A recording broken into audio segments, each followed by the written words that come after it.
Assalamualaikum warahmatullahi taala wabarakatuh.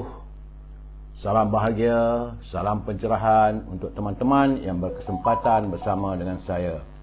Apa khabar anda semua? Doa saya agar anda sihat walafiat.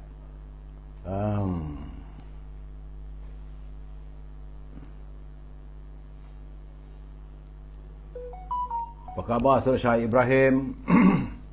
Saudara Pembalasan Masyar, Saudara Zamari LC, Saudara Kamarul Azhari, kita juga dengan Saudara Syahrul Azam, selamat malam. Yahya Abdul Rahim, Saudara Muhammad Farouk, Saudara Hidup UMNO kena Pembalasan Masyar, Saudara Satria Sitiawan, apa khabar dari Mengelembu Perak, ya. Saudara Hazri Adam, Azrul Jalil, waalaikumsalam. Ahmad Map, apa khabar anda? Ellen Haji Din, orang Kelang, macam mana Kelang?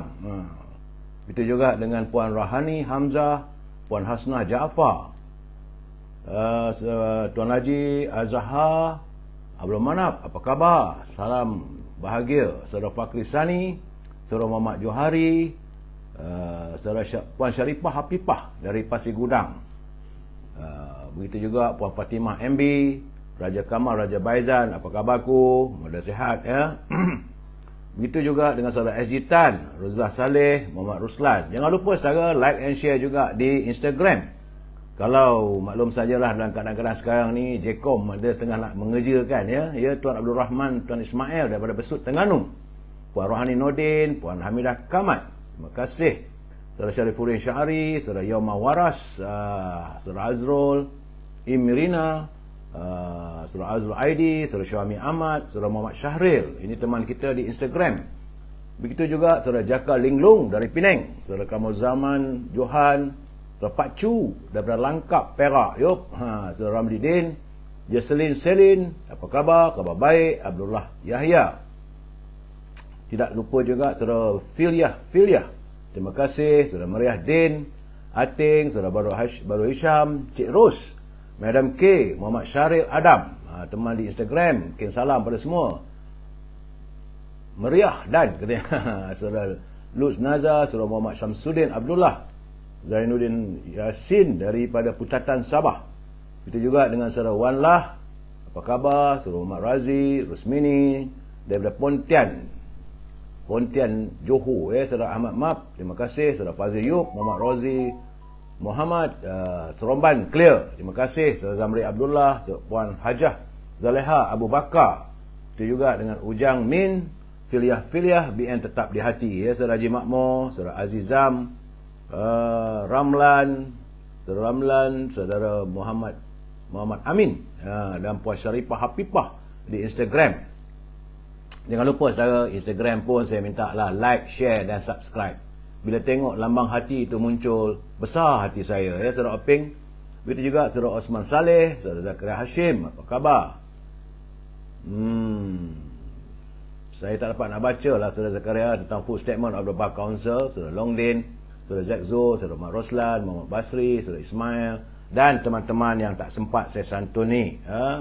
Saya mohon maaf kerana banyak-banyak perkara malam ni, saudara, yang perlu kita bicarakan.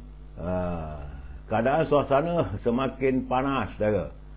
Saudara Khairani Harun, sabar dulu, kita terlebih dahulu saya harus memberitakan ataupun memberitahu kedudukan negara kita, Saudara Zul Mashal, Saudara Abdullah bin, Saudara Abdullah Hamid, Saudara Abdullah bin Cik Mat, saudara. Yang tak sempat saya santuni, saya mohon maaf. InsyaAllah sambil saya beri pencerahan, saya cubalah tengok macam mana yang dapat saya santuni. Tak sebut nama dia marah juga. Saudara Al-Jabar, begitu juga dengan Saudara Abdullah Mamat. Angka seusia tu. Saudara Samsul Anwar, Saudara Fauzi. Baik, saudara. Hari ini hari Jumaat, saudara. Jangan lupa hari ini hari yang penuh rahmat, iaitu 19 Ogos. Tapi hari yang dah masuk hari yang ke-881 virus corona menjengah bumi kita ini. Laporan daripada Saudara Rio dan Saudara Jamil Idris yang mengantar pada saya hari ini, katanya ada peningkatan. Kemarin 3,516, tapi semalam 4,071, naik lagi menjadikan angka terkumpul sudah 4,749,000 genap semalam. Angka yang berjaya dipulihkan oleh Kementerian Kesihatan adalah 4,670,400 dan semalam ada 7 kematian saudara. Itulah keadaannya saudara. Jagalah diri kita. Cuaca ataupun tak menentu ni. Kerana saya lihat terdapat peningkatan jangkitan di 8 buah negeri. Susut cuma di 7 buah negeri. Terengganu kekal dengan 59 jangkitan semalam. Selangor dah elok-elok turun 893, naik balik pada 1456. Wilayah Persekutuan alhamdulillah daripada 878 susut kepada 728 jangkitan. Sabah juga nampaknya gayanya susut pada 281, begitu juga dengan Perak 275 jangkitan. Tapi Negeri Sembilan tiba-tiba mencanak saudara. Negeri Sembilan ni seriau saya, daripada 193 naik kepada 320 jangkitan di Negeri Sembilan. Melaka susut 152, Pulau Pinang tak cerai balik, dia naik kepada 143 daripada 123. Johor juga ada peningkatan daripada 112 kepada 117. Dan sebagaimana yang saya bimbangkan di Sarawak, kerana Sarawak dia kemarin 107, tapi semalam peningkatan kepada 182. Itu gambaran yang saya dapat saudara, sebagaimana yang dikirimkan oleh saudara Jamil, Idris dan saudara Rio. Terima kasih saudara atas kiriman dan pemberitahuan untuk perkongsian kita bersama ya, Puan Salina, Puan Rohani Jalil dan Rohani Jonit, Joka Karim, begitu ini di Instagram, di Facebook Aziz Mat, Rosmini, Gan Lian Heng, Syarani Salma, Nizam Ijam. Saudara, minta izin seketika untuk segmen e-commerce saudara.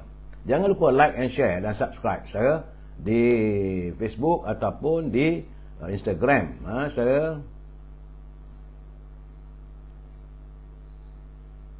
Tak elok saudara Azhar Ghazali apa nak marah saya tu. Dia suruh saya pula jadi peguam. Mana boleh. Dia kata sebab saya banyak cakap. Baik saudara, kita masuk e-commerce sekejap. Jadi saudara yang punya produk yang mahu diwawarkan, hubungi Al-Azhar di talian 0113304141. Azhar, jangan lupa setangi al-bakurnya dan juga wangi-wangian daripada tanah Arab serta gula O untuk kesihatan. Bagi anda yang tak dapat berhubung dengan Azhar, hubungi Siti Farehah di talian 0177114300. Jangan lupa dendeng manis Siti Farehah. Di sekitar Lembah Kelang, yang nak buah boleh hubungi Syauki di 0123575703. Buah-buahan sebut boleh dihantar terus ke rumah saudara.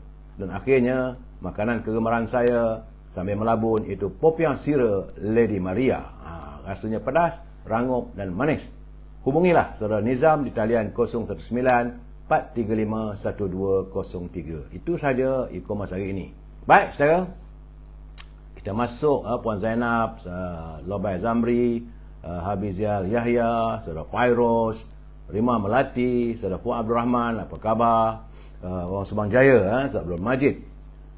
Kita masuk segmen naluri kehidupan. Ini adalah sebagai jaluran teman-teman yang menghantar pada saya, elok untuk kita jadikan panduan. Kerana saudara, dalam seharian kehidupan kita ini, kita akan bertemu dengan pelbagai masalah yang perlu diselesaikan. Masalah itu pula tidak semuanya boleh kita uraikan sendiri, dan ada kalanya terpaksa kita meminta bantuan daripada orang lain. Memang tidak dinafikan kita akan rasa resah, gelisah, dan akan hadir perasaan susah hati kerana bimbang bila kita tidak mampu menyelesaikan masalah itu saudara. Jadi bagi mukmin yang beriman, apa jua kesusahan yang dihadapi, mereka harus bersabar. Mereka harus juga menerima kesusahan itu dengan positif, bahawa ada orang lain lagi yang menerima ujian lebih hebat dari kita. Kesusahan itu pula tidak sedikit pun mengurangkan seharusnya ketakwaan kita kepada Allah, kerana kita yakin Allah bersama-sama dengan orang yang bertakwa. Sebagai umat Islam yang beriman dan yakin dengan janji Allah, kita mesti percaya ada hikmah di sebalik kesusahan yang dialami. Hikmahnya mungkin tidak dapat dirasai dalam sehari dua, tapi mungkin setahun, 2 tahun, atau pada masa yang tidak kita ketahui. Bagaimanapun, inilah salah satu cara untuk kita mendekatkan diri kepada Allah. Kerana cubaanlah yang menjadikan kita hampir dengannya. Di antara hikmah mengapa seorang itu diuji dengan pelbagai dugaan dan kesusahan ialah kerana Allah menjadikan musibah bertujuan untuk mencuci kekotoran yang ada pada hati manusia. Ini kerana kotoran yang ada pada hati kita akan menghalang diri kita daripada menerima pahala dan derajatnya sangat rendah di sisi Allah. Justru, musibah dan cubaan akan membersihkan penyakit-penyakit itu sehingga hamba tersebut meraih pahala yang sempurna dan kedudukan yang tinggi di sisinya. Ia juga adalah sebagai asbab untuk membuktikan ketaatan dan ketakwaan seseorang mukmin kepadanya. Kerana Allah mencintai hambanya yang selalu taat beribadat dalam semua keadaan, sama ada susah ataupun dalam keadaan senang, saudara. Musibah itu juga merupakan satu cara untuk menyempurnakan keimanan seseorang setelah diberi kenikmatan yang disediakan oleh Allah untuk hambanya yang bertakwa. Ini kerana ketika manusia diuji dengan kesusahan, tidak semua mampu menghadapinya, kecuali mereka yang benar-benar beriman, saudara. Ingat itu, saudara. Terima kasih kepada sahabat kita yang menghantar kiriman yang bagi saya elok untuk panduan kehidupan kita, saudara. Kita masuk segmen Mutiara Kata. Kiriman sahabat saya, Cikgu Hibir, saudara Ismaili, saudara Kamarul Nogori 9, Puan Badariah Akub, saudara Venom Arang, saudara Mas Kambar, saudara Jocelyn Selin, dan cucu Haji Mat Syah, saudara Norma Amin, Puan Norma Amin, bukan saudara ya, begitu juga Fazilah Awang. Baik, Mutiara Kata yang dikirimkan oleh saudara Hibir kepada saya, anak jantan yang sudah berlayar di tengah lautan tidak seharusnya berpatah ke pelabuhan bila melihat besarnya gelombang cabaran yang mendatang, kerana pantang anak lelaki berundur dari gelombang cabaran kehidupan. Terima kasih saudara Hibil. Kita mesti berani menghadapi apa saja cabaran yang kita lihat, kita nampak, yang perlu kita lalui, kita laluilah dengan hati yang tabah, saudara. Dan pimpinan kerajaan harus ingat, jangan berbelanja tanpa had. Kita khawatir negara akan muflis, saudara. Tajuk bicara kita malam ini adalah meniti titian keadilan. Apa yang saya maksudkan? Sabar dulu, kita santun pantun Pak Nazil. Kata Pak Nazil, naik perahu pergi ke Banat, perahu berselisih di hujung tanjung. Sudah tahu bersifat khianat, mengapa masih dipuja sanjung? Itu persoalannya. Kita dah tahu ada orang yang khianat, nak sanjung dia buat apa? Kata Pak Nazir, Banat itu adalah hulu ataupun di kawasan pedalaman. Jadi bila naik perahu pergi ke Banat, itu pergi ke hulu maksudnya. Tambah Pak Nazir lagi, dari Melaka ke Pasir Pinji kerana diundang menyambut menantu. Orang suka membuat janji mengintai udang di sebalik batu. Berhati-hati kalau orang yang sering kali berjanji ada udang di sebalik batu. Ya, saudara Ben Bonem Mustafa, Muhammad Azri, Puan Maznah Cik Mat, saudara Ma'il Syamsuddin di Instagram, saudara Syami Jamaluddin, Coca-Cola Moh, salam dari Jepun. Dia cakap, sebut nama aku tu. Ya, saudara Coca-Cola Moh. Bila anda hadir, insya-Allah, kalau sempat saya santuni, saya santunlah saudara. Itu tadi pantun dari Pak Nazir. Dan kita masuk segmen Gedung Ilmu. Ini perlu saudara untuk kita hayati, kita fikirkan bersama. Sebab ini adalah merupakan pemikiran daripada tokoh pemikir bangsa Melayu abad 20, iaitu Allahyarham Zakbar, ataupun nama tepatnya Zainal Abidin bin Ahmad. Tulipan ataupun cicipan tulisannya terdapat dalam buku berjudul Perangai Bergantung Kepada Diri Sendiri, terbitan Dewan Bahasa dan Pustaka yang dikirimkan kepada saya oleh Tan Sri Johan Jaafar. Terima kasih Tan Sri. Kita masuk bab yang ke-25. Menurut Allahyarham Zakbar, sikap untuk gigih bergantung pada diri sendiri boleh terbit dan terbangkit pada hati kita dengan melihat bagaimana bangsa lain boleh maju berbanding diri dan bangsa kita. Kita harus melihat bagaimana mereka berusaha sendiri tanpa mengharapkan bantuan dari orang lain. Orang yang berusaha berempas pulas, menggunakan segala tenaga dan kekuatan dirinya, merupakan jaminan kejayaan. Sementara bagi mereka yang sekadar menanti dan mengharapkan bantuan dari orang lain, pastinya bakal dijengah kehampaan dalam hidupnya untuk terus mundur dan kecewa. Dalam lain perkataan, orang yang berusaha dengan akal fikiran gigih menggunakan kudrat serta tenaganya tanpa menghiraukan halangan atau cubaan, pastinya mereka akan mencipta kejayaan sesuai dengan bidalan berpantang ajal sebelum maut. Sekali kaki menghayun, kita tidak akan berpaling lagi. Semua ini merupakan titik kejayaan dalam hidup kita, saudara. Jadi bangsa kita mesti, warga bangsa kita, bangsa Melayu katanya, mesti mengikis perasaan menanti bantuan dari orang lain dengan sentiasa berusaha tanpa rasa curiga, takut dan berprasangka akan gagal. Kerana kejayaan itu tetap muncul di setiap akhir usaha yang dilakukan. Kita sambung lagi malam besok. Terima kasih Tan Sri Johan Jaafar atas kiriman buku tersebut, saudara. Ingat, saudara, itu panduan kita. Baik. Sebelum saya meneruskan, saya mesti memberi peringatan kerana ini yang diminta oleh peguam saya. Dia kata sejak akhir-akhir ni banyak isu-isu yang kadang-kadang sensitif. Jadi kalau tersalah, dia kata orang boleh ambil tindakan pada kita, ya, Saudara Maznah Cik Ahmad, Saudara Ma'aif Samsudin, Manpol, Saudara Roza, begitu juga Judge Al-Amin, Zaini plus helikopter, tak tahulah saya, saudara. Begitu juga Saudara Zamri Osman. Coca-Cola mu penipu manifesto kembali lagi. Naik lori katanya. Baik, saudara. Saya harus memberi peringatan. Ini yang diingatkan oleh peguam saya tadi. Sebab akhir-akhir ini banyak isu-isu yang agak sensitif. Jadi saya perlu memberi peringatan kepada mereka yang menyunting semula live saya ini dan dimasukkan dalam mana-mana channel. Semua itu tanggungjawab anda. Saya tidak bertanggungjawab atas sebarang suntingan mahupun kiriman anda. Saudara Rosli Rahim meniti titian keadilan hanya akan menjadi kenyataan apabila UMNO BN berkuasa semula, katanya. Baik, saudara. Jadi kena ingat, ruangan ini adalah pencerahan politik, tak lebih daripada itu, saudara. Dan matlamatnya adalah sekadar memberi informasi hasil daripada pembacaan saya, kiriman teman-teman yang menghantar kiriman daripada saya, dan penilaian saya terhadap satu berita itu mengikut pengalaman saya. Ada kalanya mungkin saya betul, mungkin ada kalanya saya silap. Kalau saya silap, saya mohon maaf. Tetapi prinsip kita, saudara, kita mesti bersetuju untuk tidak bersetuju. Apa yang saya lontarkan terpulang pada saudara, sama ada nak menerima ataupun tidak menerima. Ya, saudara, ini prinsipnya, saudara. Kalau saudara tidak setuju dan ingin menyantun, bolehlah kirim pada saya dan kita berbicara. Kalau boleh secara harmonis. Sebab kita adalah warga cinta damai, saudara. Baik. Laporan cuaca hari ini memang panas. Memang panas. Tak boleh nak kata apa. Petang tadi ada sedikit hujan yang sekadar bagi saya gerimis. Ini dikatakan gerimis mengundang. Tak ada lebih itu, saudara. Menjadikan cuaca panas sampai ke malam hari masih lagi pijar rasanya, saudara. Sebab itu pada warga yang berusia, warga emas, berhati-hati dengan suasana cuaca yang tidak menentu ini, saudara. Dan dapatan saya hari ini, menurut laporan bernama, saudara, kedudukan ringgit kita terus susut apabila dolar Amerika melonjak di seluruh pasaran.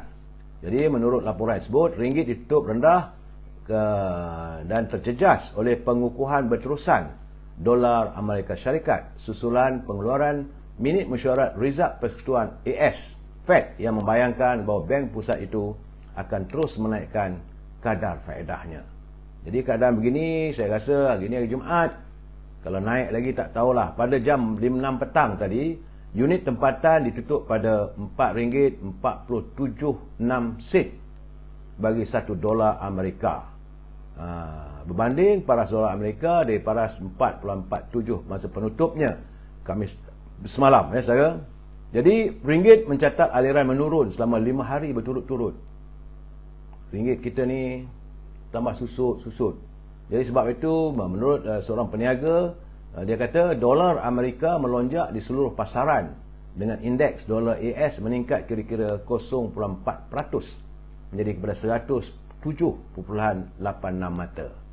Jadi para pelabur mengharapkan agar ekonomi Amerika dapat mengelakkan kemelesetan selepas data tuntutan pengangguran awal merosot kepada 250,000 minggu lalu. Di Amerika hari ini 250,000 orang yang menganggur. Ya, saudara, ringgit bagaimanapun meningkat berbanding euro dan pound. Selepas inflasi zon Eropah mencecah paras tertinggi pada 89%. Jadi di Eropah sekarang ni inflasinya 89%, yang merupakan kadar tertinggi dalam tempoh 25 tahun. Inflasi di Jerman juga meningkat kepada kadar 85%. Negara Eropah sedang mengalami inflasi. Amerika juga inflasi. Apakah negara kita tidak terkait? Ini persoalannya, saudara. Jangan kadang-kadang kita mengatakan kita pada landasan yang benar, tapi waktu yang sama ringgit kita menguncup dan terus menguncup. Jadi kalau kadar tukaran ringgit $1 Amerika 4.47 sen, $1 Singapura dah jadi RM3.26 duk kita. Nak dapat $1 Singapura. Dulu RM2, kemudian naik RM2.50, sekarang RM3.26. Nak tukar $1 Amerika ni Singapura. Dan rupiah juga nampak gaya mengukuh. Jadi RM100 Indon kita beli dengan harga 0.03 sen. Baht Thailand, saudara, 100 baht sekarang ni RM12.56. Dulu RM7 je. Sekarang untuk 100 baht adalah RM12.56. Thai baht mengukuh kedudukannya. Begitu juga dengan untuk 100 won Korea 0.34 sen. Dulu kalau kita katakan 100 won Korea ni murah sangat, sekarang tinggi, saudara. Itulah kedudukan ekonomi kita, kedudukan pasaran keuangan. Saya perlu jelaskan ini kerana saya bimbang semakin susut nilai wang kita, semakin sukar untuk kita mengekang harga barangan di pasaran, terutama makanan, sebab kita mengimport makanan, saudara. Itu keadaannya. Jadi sebab itu saya mengharapkan kita harus berhati-hati dan pimpinan negara berusaha untuk menyelesaikan persoalan ini, saudara. Negeri lain boleh kukuh ekonomi mereka, kenapa kita tak boleh kukuh? Walaupun di Eropah, walaupun di Amerika dia susut, tapi pimpinan mereka berusaha saban hari untuk mencari upaya agar beban inflasi yang melanda dunia ini dapat segera diusaikan. Hari ini, saudara, kita masuk bab. Hari ini Dr. Mahathir pula telah pun mengambil tindakan menyaman Datuk Seri Zahid Hamidi. Menurut laporan Malaysia Kini, Dr. Mahathir telah pun memfailkan saman fitnah terhadap Presiden UMNO. Berhubung kenyataannya pada tahun 2017 yang mempersoalkan asal-usul bekas Perdana Menteri dan menyebut bahawa dirinya bukan orang Melayu, katanya. Jadi Dr. Mahathir selaku plaintiff memfailkan saman itu menerusi Tetuan Haidir & Co di Mahkamah Tinggi Kuala Lumpur pada 20 Julai lalu dengan menamakan Datuk Zahid sebagai defendant. Jadi berdasarkan pada tuntutan itu, Dr. Mahathir kata defendant mengeluarkan kenyataan palsu, berbau fitnah dan berniat jahat dengan sengaja merujuk terus kepada plaintiff. Kenyataan Datuk Zahid dibuat pada tahun 2017 apabila sebagai Menteri Dalam Negeri waktu itu. Dia katanya, kononnya kad pengenalan IC bekas Perdana Menteri itu tercatat namanya sebagai Mahathir anak lelaki Iskandar Kuti. Betulkah dia? Kata-kata ini mudah lupa sebab dia anak lelaki Iskandar. Itu. Jadi dalam keadaan begini, dalam pernyataan tuntutannya dia menuntut bahawa Datuk Zahid telah mengeluarkan kenyataan memfitnah terhadapnya. Dan sementara itu, menurut Datuk Seri Zahid, dalam pernyataan pembelaan yang difailkan pada 2 hari lalu menerusi Tetuan Syahrul Hamidi dan Hazif, beliau menafikan kenyataan yang dibuat pada 30 Julai 2017 adalah berniat jahat untuk memfitnah dan merendahkan reputasi plaintiff di kalangan umum.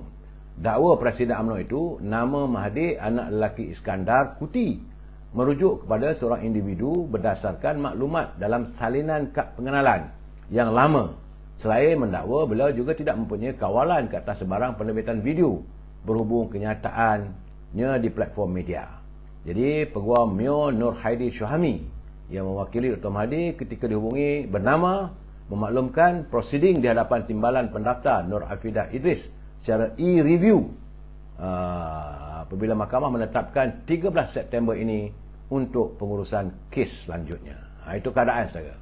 Dan dari mahkamah, dari Istana Keadilan di Putrajaya, media Kosmos melaporkan bekas Perdana Menteri Datuk Seri Najib Tun Razak telah menamatkan perkhidmatan terima guaman Tetuan Zaid Ibrahim Sofyan THDU Perkara tersebut dimaklumkan oleh Peguam Hisham Teh Pohteh ketika mahkamah mula bersidang pagi tadi.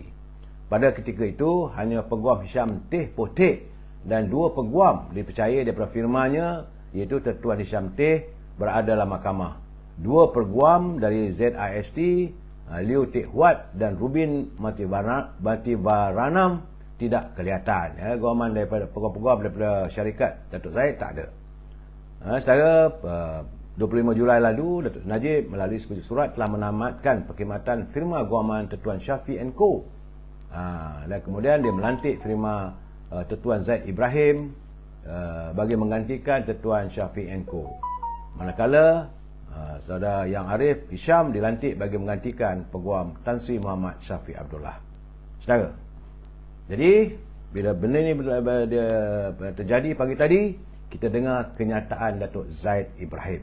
Saya baca ini agak menarik juga, kenyataan-kenyataan yang disiarkan oleh Datuk Zaid Ibrahim. Beliau adalah mantan Menteri di Jabatan Perdana Menteri yang menjaga hak ehwal undang-undang. Saudara, menurutnya Datuk Zaid, saya ingin membuat kenyataan akhbar ini kerana terdapat banyak pertanyaan daripada media kepada saya tentang mengapa firma guaman saya, Zaid Ibrahim Sofian TH Liu, diberhentikan oleh Sri Najib Razak sebagai peguam cara yang direkodkan untuk perkhidmatannya yang berterusan dalam rayuan SRC International di hadapan Mahkamah Persekutuan. Pagi ini, peguam utama Hisham Teh Pohteh memaklumkan kepada mahkamah bahawa firma guaman saya telah digugurkan. Saya mengesahkan bahawa keputusan ini dibuat oleh Datuk Seri Najib dengan sokongan penuh dan persetujuan saya sendiri. Seperti yang saya faham, keputusan Datuk Seri Najib adalah didorong oleh kepercayaan bahawa peguamnya tidak boleh lagi menjalankan sebarang tujuan yang berguna untuknya dalam perbicaraan yang sedang berjalan berkaitan rayuannya di Mahkamah Persekutuan.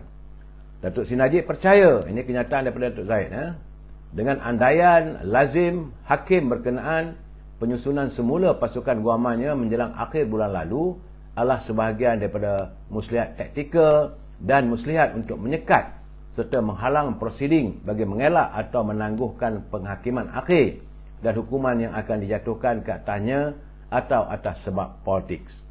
Sebagai ahli politik sendiri, saya boleh mengesahkan bahawa andaian yang malang ini adalah sangat jauh daripada kebenaran. Sebagai seorang peguam yang diminta untuk membantu Datuk Seri Najib dalam perkara ini, saya telah melihat bahan-bahan dan dokumen-dokumen untuk menyatakan secara mutlak bahawa bukti baru yang ingin diakui oleh beliau akan mempunyai impak nuklear terhadap Hakim Nazlan. Konflik kepentingan dan berat sebelah Nazlan Ghazali dalam menjadi hakim bicara serta menjatuhkan penghakiman dan hukuman ke atas Datuk Seri Najib. Saya kesal kerana di sebalik usaha terbaik peguam utamanya Hisham Teh Pohteh dan peguam dalam pasukan saya, kedua-duanya dari Kuala Lumpur dan Singapura, kami tidak dapat menghapuskan salah tanggapan yang menyedihkan ini. Hakikatnya, bahawa Datuk Seri Najib mungkin baru saja mencari keadilan, nampaknya telah diabaikan secara tidak adil. Keputusan untuk saya dan firma saya menerima tugas ini bersandarkan pada pandangan kami bahawa kes Datuk Seri Najib memerlukan pendekatan baru dan perspektif baru. Ia juga memerlukan beliau untuk meninggalkan perkara yang tak perlu dan serangan peribadi terhadap Hakim Nazlan yang telah mempengurusikan perbicaraan. Panjang surat saya baca ya. Cuba kita dengar baik-baik. Sebaliknya, kata Datuk Zaid Ibrahim, kami berhasrat untuk menumpukan perhatian sepenuhnya kepada isu undang-undang dan fakta yang mengelilingi kes itu, serta menumpukan terutamanya kepada isu berat, iaitu isu berat sebelah dan konflik kepentingan. Kami percaya dalam analisis objektif fakta kes bahawa bukti banyak memihak kepada Datuk Seri Najib. Untuk memastikan bahawa permohonan untuk mengemukakan bukti baru dikemukakan dengan betul dan kukuh di hadapan mahkamah, saya berunding dengan rakan-rakan dan rakan sekerja saya di Singapura, iaitu Niru Pillai dan Niru & Co LLC. Saya tahu bahawa Niru boleh membawa nilai tambah dan akan menjadi arkitek yang sangat baik untuk membawa perspektif yang sama sekali berbeza kepada mana-mana kes yang sukar. Niru mengumpulkan pasukan dalam firmanya untuk membantu Zaid Ibrahim & Co. Beliau juga kemudiannya menghubungi untuk mendapatkan nasihat bebas daripada peguam terkemuka dalam undang-undang jenayah dan dalam situasi semasa yang menghadapi permohonan untuk mengemukakan bukti baharu dan rayuan. Memandangkan rangkaian perhubungan profesional Niru yang luas di India dengan ahli terkemuka dalam profesi undang-undang India, Niru mencari dua peguam bela iaitu Siddharth Luthra dan Kevin Gulati. Niru secara rasmi memberi taklimat kepada mereka dan pasukan undang-undang India telah disatukan dengan Ronnie John dan Avi Tandom untuk membantu. Pada pandangan saya, ini adalah pasukan yang hebat dan saya boleh mengesahkan bahawa Datuk Seri Najib amat berpuas hati dengan kerjanya. Kami percaya bahawa permohonan itu berasas dan sangat menarik. Malangnya, mahkamah dalam kebijaksanaannya tidak fikir begitu. Permohonan itu tidak dibenarkan. Malah, permintaan Datuk Seri Najib untuk penangguhan singkat bagi membolehkan pasukan undang-undang kami membangkitkan kes itu dengan betul dan meminta peguam untuk menyediakan hujah dan hujah beliau dengan secukupnya untuk apa yang jelas merupakan kes yang sangat kompleks dan berpower tinggi telah ditolak mentah-mentah. Dalam tempoh 4 minggu yang singkat sejak kami terlibat, kami telah meneliti dengan teliti rekod rayuan yang berkaitan, menyemak affidavit yang banyak, menjalankan penyelidikan yang mendalam tentang undang-undang, menyediakan affidavit jawapan akhir dan memfailkan pengujahan bertulis yang luas. Ini adalah satu tugas yang monumental dan besar dengan sendirinya. Memandangkan tempoh singkat kami perlu bersedia kerana mahkamah enggan menangguhkan permohonan apatah lagi rayuan. Kami juga telah menyediakan usul baharu untuk mendapatkan kajian semula terhadap keputusan Mahkamah Persekutuan yang menolak permohonan Datuk Seri Najib untuk mengemukakan bukti baru. Ini belum difailkan. Jadi kami lebih daripada berpuas hati bahawa kami telah melakukan yang terbaik untuk Datuk Seri Najib. Adalah di luar kepercayaan bahawa mahkamah tertinggi di negara ini akan menafikan hak Datuk Seri Najib untuk mengemukakan bahan yang relevan dan bukti yang diperlukan untuk memastikan kebenaran ditegakkan dan keadilan ditegakkan.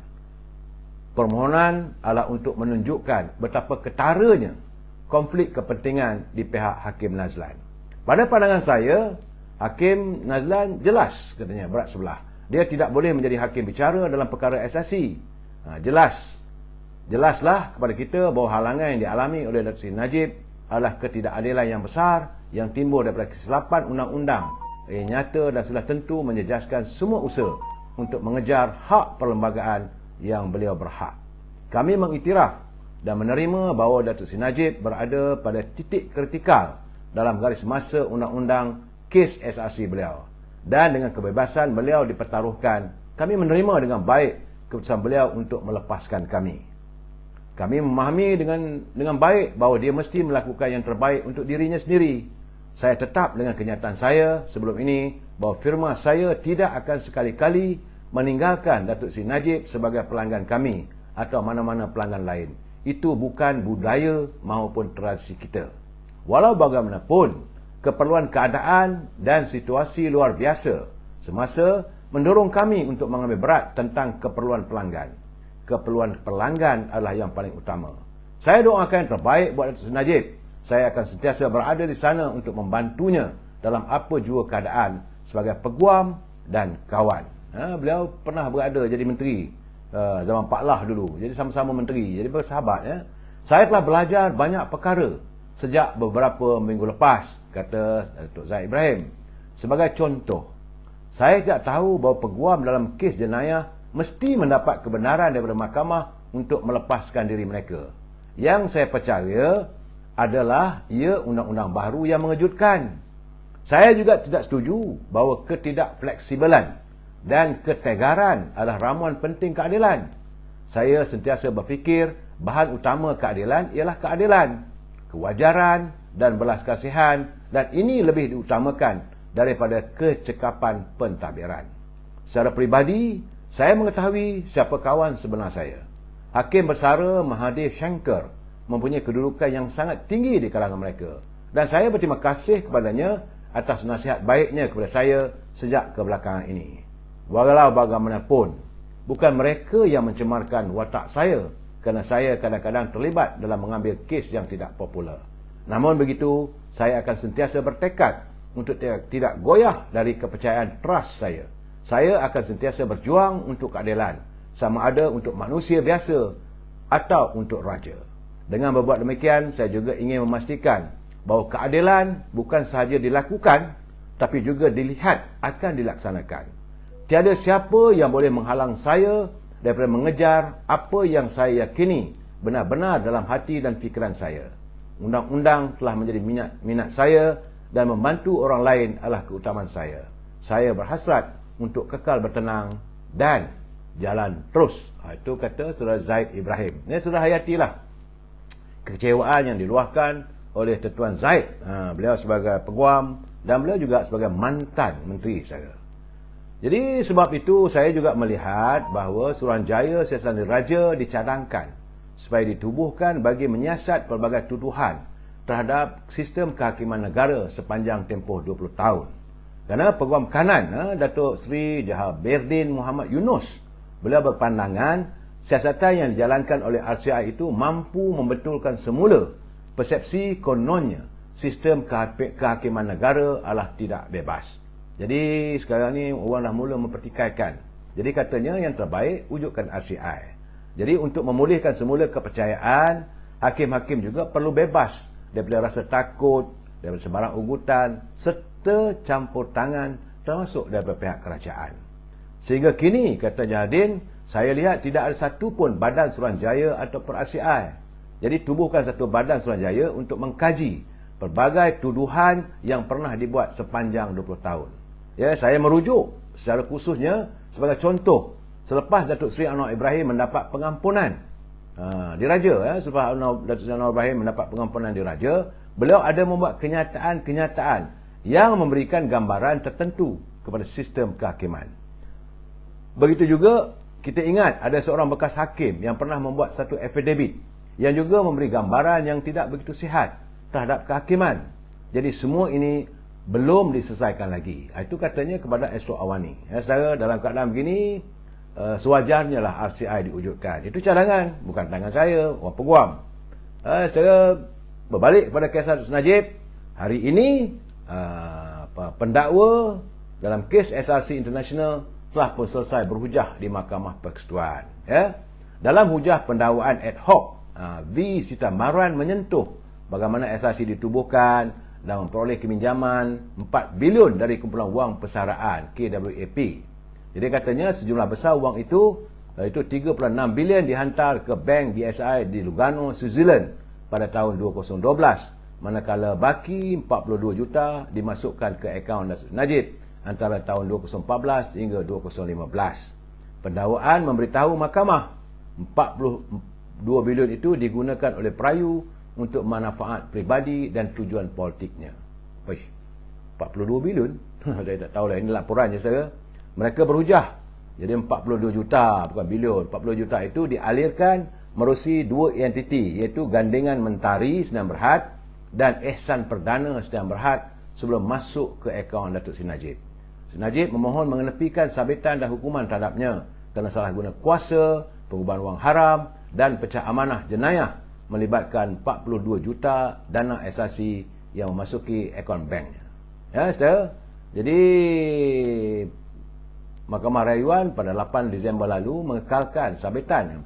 Jadi selepas timbalan pendakwa raya ad hoc V. Sitambaran mengakhiri hujahnya sekitar jam 4 petang tadi di hadapan panel 5 hakim yang dituai oleh Ketua Hakim Negara Tengku Maimun Tumat, beliau mengatakan, kami selesai mengumpulkan hujuhan kami, katanya. Jadi Tengku Maimun kemudian menetapkan pada 23 Ogos untuk untuk meneruskan pendengaran rayuan itu.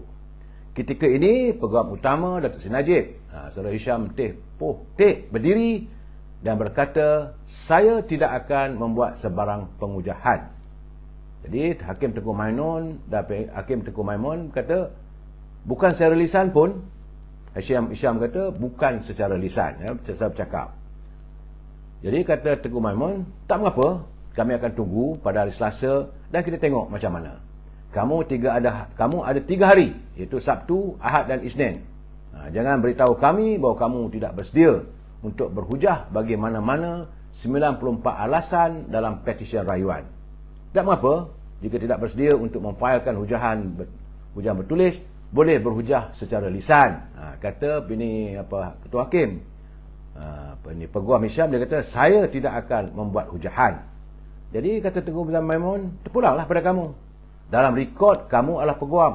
Jadi kita tunggu Selasa. Ini adalah kebebasan kamu untuk mengemukakan hujahan atau sebaliknya. Kamu ada 3 hari untuk bersedia. Jangan kamu katakan kamu tidak bersedia untuk mengemukakan hujahan mengenai 94 alasan dalam petisyen rayuan kamu. Jadi sebelum pihak pendakwaan menyelesaikan hujahnya, Hisham memohon penangguhan prosiding rayuan itu sehingga Khamis. Dia mohon pula minta kalau boleh tak dia tangguh pada hari Khamis kerana dia mempunyai kes lain pada hari Selasa dan Rabu. Jadi Ketua Hakim Negara sekali lagi dengan tegas berkata, seperti yang telah dinyatakan berkali-kali, tiada penangguhan ke atas rayuan itu. Kita akan meneruskan seperti yang dijadualkan. Secara hari ini adalah panel 5 hakim termasuk Hakim Besar Sabah Sarawak, Abang Iskandar, Abang Hashim, Hakim Mahkamah Persekutuan Nalini Patmanathan, Merin Lim, Tian Suan dan Muhammad Zabidin Mahdiah mendengar rayuan terakhir Datuk Seri Najib. Saudara, semalam Mahkamah menolak permohonan Hisham untuk menarik diri dan mewakili Datuk Seri Najib dan mengarahkan pendakwaan berhujah lebih daripada itu. Itu yang berlaku hari ini, saudara. Artinya pada hari Selasa perbicaraan akan disambung. Apakah Saudara Hisham dia kekal dengan kenyataannya. Hisham Putih dia kata dia takkan menggunakan bahasa lisan melainkan dengan cara bertulis katanya. Kita tunggulah pada hari Selasa. Jangan kita buat sebarang komen, saudara. Tak baik. Sebab itu saya melihat bagaimana Ketua Polis Negara telah pun mengarahkan agar siasatan segera dilakukan terhadap pihak-pihak yang dikatakan mengancam Ketua Hakim Negara. Jadi Ketua Polis Negara Tan Sri Akril Sani Abdullah mengarahkan Jabatan Siasatan Jenayah supaya menyiasat sebarang elemen ancaman dan ugutan terhadap Ketua Hakim Negara Tun Tengku Maimun Tuan Mat. Jadi ancaman terhadap Tengku Maimun dikesan dalam pelbagai medium laman sosial termasuk aplikasi Twitter dan Facebook sejak tengah malam tadi. Jadi Tan Sri Akril berkata perkara itu adalah satu isu yang serius dan siasatan terhadap kes ancaman berkenaan sedang dilaksanakan walaupun tiada laporan polis dibuat setakat ini. Jadi kata Tan Sri Akril, dia kata saya sudah mengarahkan JSJ, Jabatan Siasatan Jenayah Bukit Aman, memulakan siasatan dengan meneliti segala ancaman serta urutan terhadap hakim negara dan siasatan sama turut membabitkan unit siasatan jenayah terkelas USJIT. Saudara, sebab itu saya katakan kita kena berlapang dada. Jangan ikut hati dan perasaan. Wa'amilus sabirin, sabar. Jadi perbicaraan masih berjalan. Kita nak marah, kita mesti berlapang dada, saudara. Ini saya lihat adanya ancaman itu ini. Benda tak elok lah. Ini bukan budaya kita. Kita dengar dengan teliti. Saya rasa apa yang berlaku ini mungkin di kalangan anak muda ramaknya yang tidak mampu mengawal perasaan mereka. Mungkin mereka marah kerana mereka terlalu sayang pada Seri Najib. Dalam keadaan begitu, saya kata bukan itu caranya. Banyak cara lain. Kita pertama sekali kita istiqamah.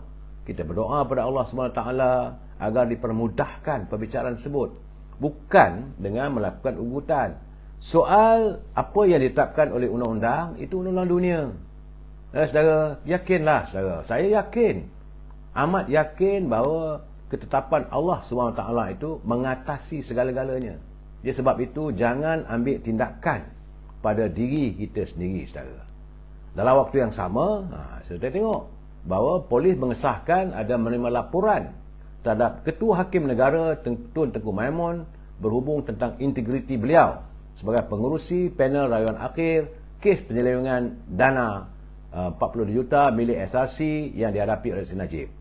Kerana laporan tersebut dibuat oleh bekas Naib Presiden Parti Bumiputera Perkasa Datuk Hamidah Osman di Balai Polis Presinct 7 Putrajaya di sekitar jam 9.30 pagi semalam. Jadi menurut Ketua Polis Daerah Ceras, Assistant Commissioner Zam Halim, beliau mengesahkan laporan tersebut dibuat di sebuah balai di Putrajaya dan telah dirujuk kepada Ibu Pejabat Polis Daerah IPD Ceras untuk tindakan lanjut. Jadi katanya saya sahkan, terima laporan. Saudara, ini gambarannya dah mula orang buat itu, buat saman, buat ugut. Sebab itu saya katakan, dalam kita meniti titian keadilan ini, seharusnya kita berlapang dada. Soal nak buat saman, go ahead, buat laporan polis, saya beryakin ini tak kena, okey. Tapi janganlah ada berlaku ugut-ugutan. Saya agak tertarik hati, saya tengok seorang teman saya, seorang Muhammad Fadil. Dia mengatakan tulisan, dia kata pada teori, dia kata dia melihat bahawa masa depan Datuk Seri Najib agak kelam jika kalah dalam SRC ini. Dan jangan fikir soal pengampunan daripada Yang di-Pertuan Agong kerana kes YNDB dan beberapa kes lain menanti. Bagaimana pula istana mahu mengampuni Datuk Seri Najib kalau terikat dengan beberapa kes lain. Itu pandangan beliau. Jadi itu blueprint yang disediakan. Itu yang katanya yang disediakan blueprint oleh Sang Ketua katanya. Supaya Datuk Seri Najib tidak akan dapat mencari peluang untuk mendapat pengampunan. Jadi katanya Sang Ketua kata belajarlah. Dia mungkin dah belajar dari Bang Nun yang lepas dari penjara, terus boleh pula dapat pengampunan. Manakala situasi Datuk Seri Najib amat getir. Mana mungkin mereka mampu membuat persiapan dengan meneliti 200 naskah dokumen dalam tempoh sebulan.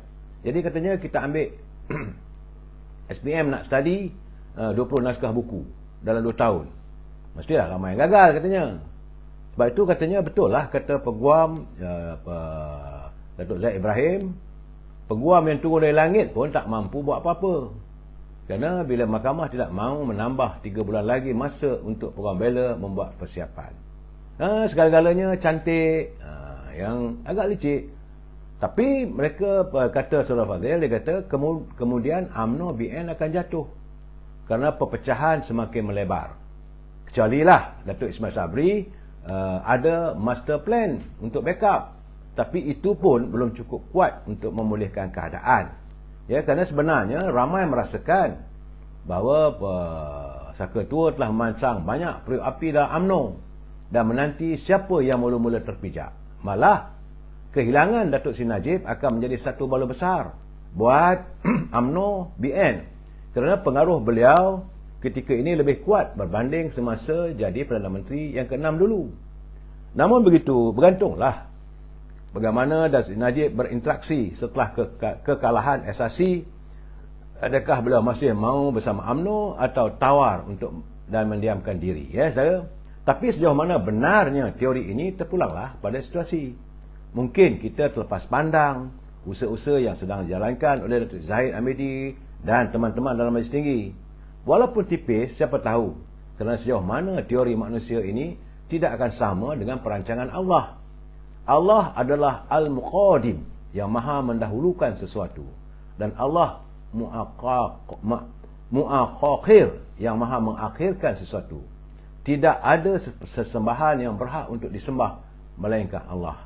Moga Allah memberi petunjuk dan rahmat kepada kita semua. Itu tulisan daripada Saudara Fadil. Jadi sebabnya kita tak mahu mencampuri urusan mahkamah. Namun perlu kita insaf. Keputusan mahkamah pasti ada kesan politik. Dua perkara yang berbeza, saudara. Orang yang mengharapkan jika bahawa mereka lebih kuat apabila Datuk Seri Anwar Ibrahim dahulu dihukum.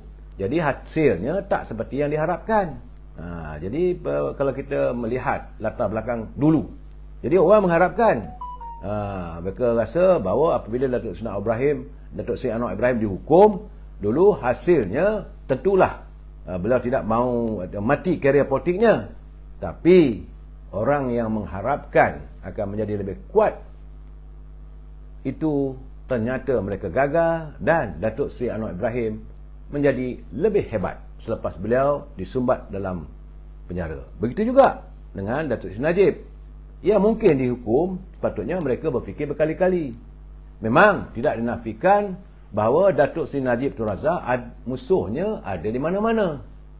Ya, saudara, sama ada di luar kerajaan dan juga dalam kerajaan.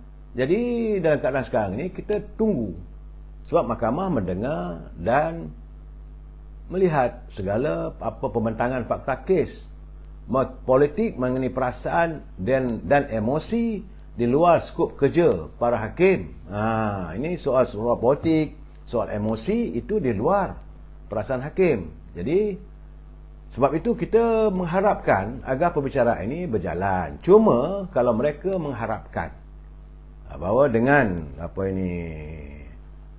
kekalahan Datuk Seri Najib di mahkamah, maka UMNO akan lumpuh. Ini adalah satu pandangan yang jauh meleset. Saya berkeyakinan, sebab itu saya dah katakan, dalam politik ni yang paling penting adalah simpati. Apabila orang bersimpati, dia tak pandang kiri kanan dah. Bila dia kata kesian dia ni, tak usahlah kamu nak datang untuk memberi pandangan atau nak memberi hujah, orang tak terima dah. Datang 3 tan pun hujah kamu, bawalah 3-4 truk pun, kerana Rafizi sekarang ni akan menjelajah satu negara, jelajahlah. Bagi sympathizer, orang yang bersimpati dengan suasana politik begini, mereka takkan terima. Ini yang telah dialami waktu Datuk Seri Anwar Ibrahim terhukum di penjara dahulu. Saya dah bercakap, tapi orang tak mau dengar, nak macam mana. Sebab tindakan memenjarakan Datuk Seri Anwar Ibrahim waktu itu adalah tindakan yang bagi saya kita tak mau mencabar mahkamah. Tapi kalau itu merupakan tindakan politik, maka tindakan politik yang salah. Ini berlaku zaman Dr. Mahathir. Sebab melihat bahawa kebangkitan sokongan Datuk Seri Anwar Ibrahim begitu kuat. Akhirnya apa yang terjadi? Wujud parti keadilan. Wujudnya anak muda yang turun ke jalan raya. Saya tidak nampak bahawa dalam kes Datuk Najib ini anak-anak muda akan turun ke jalan raya, sebab bukan budaya pemuda UMNO, dia bukan nak demonstrasi sangat, tapi mereka mengukuhkan ketumbukan untuk menghadapi pilihan raya ini dengan lebih bersemangat. Saudara, sebab itu saya tengok ada kenyataan daripada Presiden Mahkamah Sakti, iaitu RS Tani Tehran. Sebab beliau mempersoalkan, RST menyuarakan pertanyaan sebagai hak seorang rakyat, katanya beliau nak mengetahui isu keadilan yang berlaku dalam negara, dan itu di-share dalam Facebook dia. Mengapa diam sekian lama? Itulah soalan saya kepada Peguam Negara dan Ketua Hakim Negara. Saya tidak berhasrat untuk campur tangan dalam urusan penghakiman dan perundangan negara. Namun sebagai seorang rakyat Malaysia, saya punya hak untuk menyuarakan pendapat saya berkenaan perkara yang memang salah. Itu kata RS Tani Tehran daripada Mahkamah Sakti, saudara. Sebab itu, saudara, banyak persoalan yang sudah mula timbul sekarang ini berhubung dengan kes Datuk Seri Najib. Macam mana kita isu laporan polis sekarang ni masih berterusan berhubung tentang kehadiran suami yang dikatakan suami, tapi tak tahulah. Sebab daripada awal pagi semalam pun dan hari ni saya menerima hantaran banyak berhubung tentang gambar seorang lelaki misteri yang dikatakan sebagai Zamani Ibrahim, itu suami kepada Tun Maimun. Dan kita lihat sekarang ni banyak dia punya kenyataan-kenyataan yang tersiar dalam website, itu dalam media sosial. Facebook dah delete, dah tak ada. Itu keadaan saya tak tahu, saya buka tengok tak ada. Dan sebelum tu adalah bahawa bagaimana Zamani Ibrahim ini yang dilihat lebih memihak kepada parti-parti pembangkang yang bertentangan dengan UMNO, tapi semua dah delete hari ini, saudara. Jadi sebab itu sekarang ini bekas Naib Presiden Parti Bumi Putera Perkasa, Datuk Hamidah Osman, dia membuat laporan polis dan menghantar hantaran. Dia kata bahawa kalau boleh dia menggesa sebagai Ketua Hakim Negara, digesa tarik diri dari menjadi hakim kepada Datuk Najib. Itu keadaan, saudara. Itu persoalan-persoalannya. Sebab banyak persoalan mahkamah yang ada yang puas hati, ada yang tenang, ada yang tak suka, ada yang suka dan sebagainya, saudara. Tapi itulah, kita tinggalkan dulu kes tu, kita tunggu hari Selasa. Saudara mengharapkan saya membalasah orang itu orang ini, saya takkan buat sesuatu yang menyantut ni persoalan undang-undang, persoalan mahkamah. Saya bukan pakar, ya saudara. jika terjadi saudara rahim, jika terjadi pada puak mereka, sudah pasti wartawan seluruh dunia datang ke dataran mereka. Saya melihat banyaklah rasa tidak puas hati. Ya saudara, seharusnya kita berlapang dada dulu, tunggu dan lihat. Saya tak berminat untuk melakukan konfrontasi dengan mana-mana pihak. Sebab mereka katakan, kita adalah warga cinta damai, saudara. Kita tenang. Walaupun di hati kita, memanglah saya sebagai awak UMNO, saya juga merasa kecewa. Tapi jangan lupa, saudara, negara kita ada undang-undang. Biarlah undang-undang take its course. Apa yang berlaku itu semua dapat terlihat. Kita masih punya Tuhan, saudara. Sebab itu hari ini saya berterima kasih dan bersyukur bahawa pimpinan UMNO masih meneruskan usaha. Jadi hidup perlu diteruskan, saudara. Sebab saya lihat juga berita harian melaporkan bahawa kemungkinan Perdana Menteri bakal membubarkan Parlimen pada hari Selasa. Itu kata mereka. Itu selepas pembentangan bajet. Mula-mula dia kata selepas pembentangan bajet. Tetapi kalau bajet dijadualkan pada 24 Oktober. Itu kenyataan berita harian. Saya tidak yakin benda itu akan dilakukan. Sebab itu saya lebih percaya bahawa ada orang mengatakan bahawa Parlimen mungkin dibubarkan dalam waktu tempoh terdekat. Dah ada pula kiriman mengatakan hari Selasa lah. Mungkin mengadakan 2 minggu lagi lah. Saya lebih percaya pada itu kerana sekarang ini pimpinan UMNO Barisan Nasional sudah pun mengakhiri, sudah kian hampir untuk bertemu dan mengadakan persiapan di seluruh negara. Di Kelantan, Terengganu sudah, Pahang sudah, di utara Perlis, Kedah, Perak sudah, di sekitar wilayah Persekutuan Selangor sudah, dan hari ini dan semalam di Johor, saudara. Dah selesai dah. Saudara, sebab itu kalau orang katakan lepas bajet, saya masih lagi percaya dan yakin bukan dilakukan selepas bajet. Sebab bajet nanti pun banyak halangannya. Bukan mudah, saudara. Banyak halangan apa yang berlaku sekarang ini, saudara. Dan hari ini sebenarnya adalah merupakan hari kedua pimpinan Barisan Nasional Johor meneruskan untuk mencari upaya bagaimana untuk memenangi pilihan raya di 26 kerusi Parlimen di negeri Johor. Saya menariknya di Johor 4 bulan lalu menyaksikan kita menang. Tapi apakah untuk berhadapan ini, saya katakan dengan apa yang berlaku terhadap Dr. Najib ini, simpati vote itu bertambah. Saya pernah berfikiran, pernah berbincang dengan kawan-kawan saya yang bukan daripada warga bangsa Melayu, bahawa mereka mengatakan bahawa apa ni tak habis-habis ni, sudah berapa tahun tak selesai lagi. Sebab itu mereka merasakan cara terbaik mereka akan mengundi UMNO Barisan Nasional. Itu kata mereka. Saya menyampaikan, saudara. Dan kabarnya agihan kursi Parlimen antara parti-parti Barisan Nasional juga sudah selesai. Cuma saya terima pandangan daripada sahabat saya, Peguam Adli. Beliau merupakan ahli UMNO Cawangan Rumah Pangsa. Cawangan Rumah Pangsa 2, Bandar Baru Sungai Buloh. Dia kata fakta menunjukkan PRU 14 lalu UMNO bertanding di 121 kursi. MCA bertanding 39 kursi. MIC bertanding 9 kursi. Gerakan bertanding 11 kursi. Selebihnya ditangani oleh parti-parti dari Sarawak dan Sabah. Jadi parti Gerakan telah keluar dari Barisan Nasional pada tahun 2018 selepas Barisan Nasional kalah dalam PRU 14. Maka sewajarnya lah 11 kursi Parlimen yang sebelum ini yang diperuntukkan kepada Gerakan bolehlah diagih-agihkan kepada parti-parti dalam Barisan Nasional. BN juga boleh melakukan pertukaran kursi antara parti-parti BN. Jadi sebab Barisan Nasional tidak terikat dengan formula agihan kursi lama. Ini amat penting dalam strategi kemenangan. Sebagai contoh, beliau beri contoh, Parlimen Sungai Buloh adalah kursi yang diperuntukkan kepada MIC.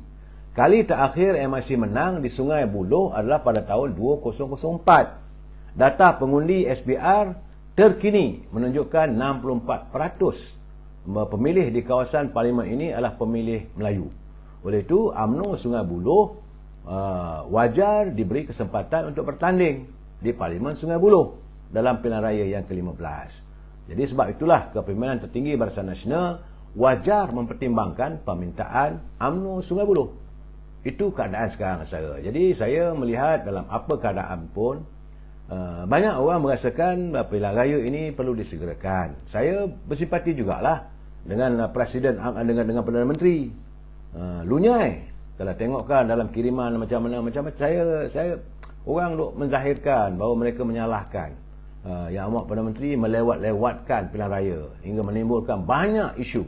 Jadi lagi lewat kita menangguhkan pilihan raya, lagi banyak isu ataupun bola tanggung yang kita beri pada parti pembangkang. Saya masih lagi mengatakan dalam apa keadaan sekalipun untuk usai pilihan raya akan datang, kalau Perdana Menteri masih lagi berteka-teki, masih lagi nak menangguhkan pilihan raya yang sepatutnya disegerakan, pertama-tama sekali suasana ekonomi negara masih lagi dalam keadaan yang sukar. Ini yang perlu kita hayati. Jadi Yang Amat Perdana Menteri perlu menginsafi kepentingan rakyat mengatasi segala-galanya. Dan buatlah isu macam mana pun, at the end of the day, di akhir harinya rakyat akan bertanya, aku nak makan apa, keluarga aku nak makan apa perancangan kamu. Datanglah berapa lori pun, Rafizi nak berkempen ke, nak turun ke gelanggang, bawa kempen itu, bawa isu sebagainya, rakyat akan bertanya akhir sekali, sebab dah kena dah. Dalam tempoh PRU 14 dulu dah kena macam-macam. Waktu itu cerita YMDB, cerita apa ini, GST, cukai dan sebagainya. Akhirnya bila mereka berkuasa, apa jadi? Rakyat terperap dalam kehidupan yang begitu sukar. Apakah rakyat sudah lupa? Apakah rakyat mau mengizinkan diri mereka untuk sekali lagi dicatur pemikirannya supaya tunduk kepada acuan politik yang menabur pelbagai cerita-cerita yang tidak menentu. Sedangkan yang rakyat mau tahu nak buat macam mana. Sejarah membuktikan, orang nak kata apa pun katalah, sejak UMNO memerintah, sejak merdeka, sehinggalah ia ditumbangkan pada tahun 2018, kehidupan rakyat disantuni. Isu timbul macam-macam. Sebab itu saya bertambah yakin lagi, dalam keadaan begini, seandainya Yang Berhormat Datuk Seri Presiden UMNO menurunkan muka baru, saya yakin keyakinan rakyat bertambah. Jadi dalam keadaan begini, di samping keyakinan adanya simpati. Kerana apa yang berlaku pada Najib ini dilihat sebagai percaturan politik. Apa yang dilakukan terhadap Datuk Seri Zahid ini juga menyangkut soal percaturan politik, sebagaimana yang orang-orang sebut mengatakan perbicaraan terpilih, maka tentulah rakyat akan kembali pada UMNO Barisan Nasional. Kita bincang lagi persoalan ini malam besok. Wabillahi taufiq wal hidayah. Assalamualaikum warahmatullahi wabarakatuh. Selamat malam.